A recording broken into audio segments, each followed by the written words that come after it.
Assalamualaikum warahmatullahi wabarakatuh. Perkenalkan, nama saya Eli Natasha Lubis, NPM 18070006. Di sini saya akan mempresentasikan tentang surat pengantar. Dan terima kasih kepada dosen pengampu mata kuliah korespondensi, yaitu Ibu Minasyanti Lubis, SPD NPD, yang telah memberikan arahan dan bimbingan sehingga saya dapat menyelesaikan tugas ini. Baiklah, langsung saja kita masuk pada pengertian surat pengantar. Di dalam buku Muklis pada tahun 2017 menyatakan surat pengantar merupakan surat yang ditujukan kepada seseorang atau pejabat yang berfungsi untuk mengantar surat dokumen, barang atau bahan lain yang dikirim.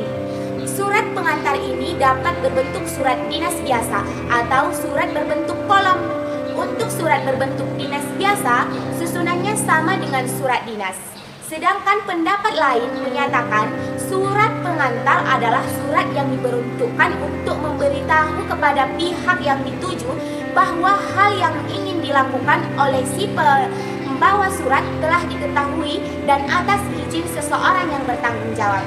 Nah, jadi dari kedua pendapat tersebut dapat kita simpulkan bahwa surat pengantar adalah surat yang dibuat dengan tujuan untuk memberitahukan pada pihak yang dituju bahwa hal yang ingin dilakukan oleh si pembawa surat telah diketahui dan atas izin seseorang yang bertanggung jawab.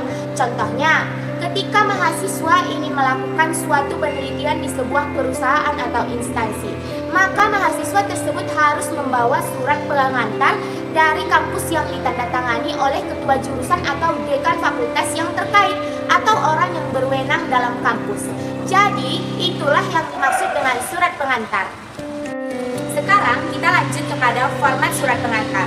Format surat pengantar terbagi 6, yaitu kop surat, tanggal surat, bahasa surat, informasi, pemberi dan penerima, dan tanda tangan dan stempel.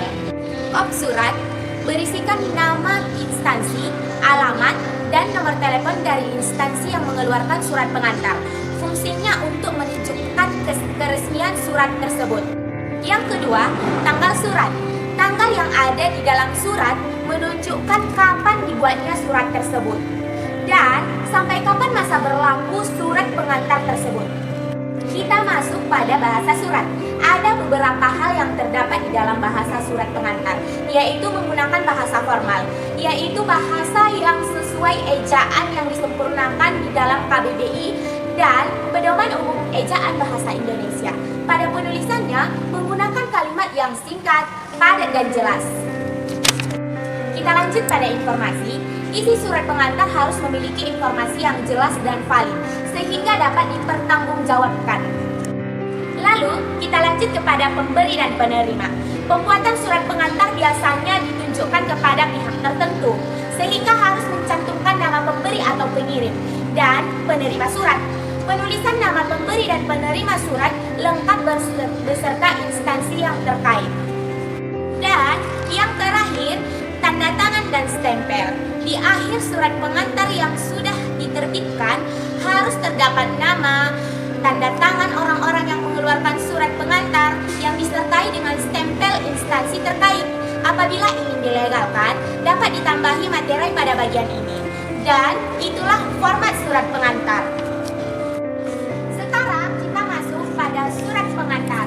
Surat pengantar mempunyai kegunaan untuk meyakinkan perusahaan atau instansi yang dituju bahwa pembawa surat tersebut terpercaya atau resmi di bawah tanggung jawab yang mengeluarkan suratnya.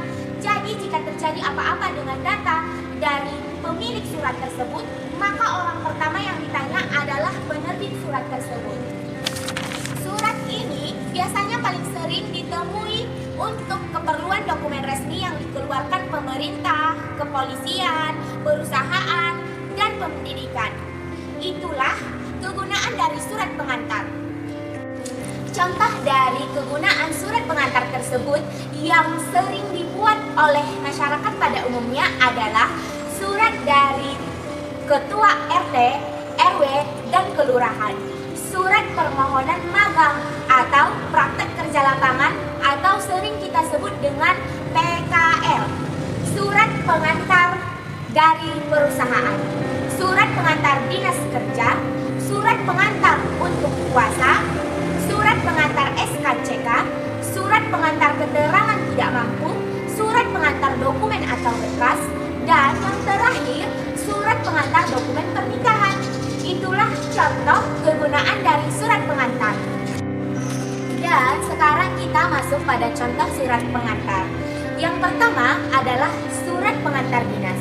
Surat ini adalah salah satu jenis surat resmi yang dibuat perusahaan untuk karyawan yang ditugaskan di luar. Surat ini digunakan untuk meyakinkan pihak ketiga bahwa orang yang tertulis di dalam surat tersebut benar-benar ditugaskan oleh perusahaan untuk melakukan sesuatu hal. Dan inilah contoh dari surat pengantar dinas. Silahkan disimak ya.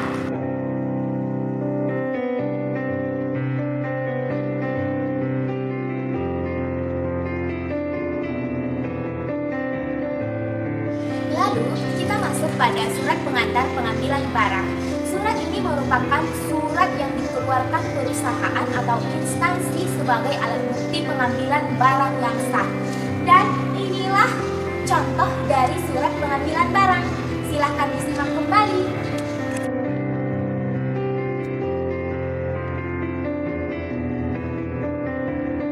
Kita lanjut pada surat pengantar dokumen. Surat ini merupakan surat yang digunakan untuk mengantarkan dokumen penting. Dan inilah contoh surat pengantar dokumen atau berkas. Silakan disimak kembali. Dan inilah contoh dari surat pengantar dokumen pernikahan. Silakan disimak. Kita lanjut pada surat pengantar pembuatan SKCK. Inilah contoh dari surat pengantarnya. Silahkan disimak. Dan yang terakhir kita lanjutkan pada surat pengantar keterangan tidak mampu. Dan inilah contoh surat pengantar keterangan tidak mampu. Silahkan disimak. Baiklah,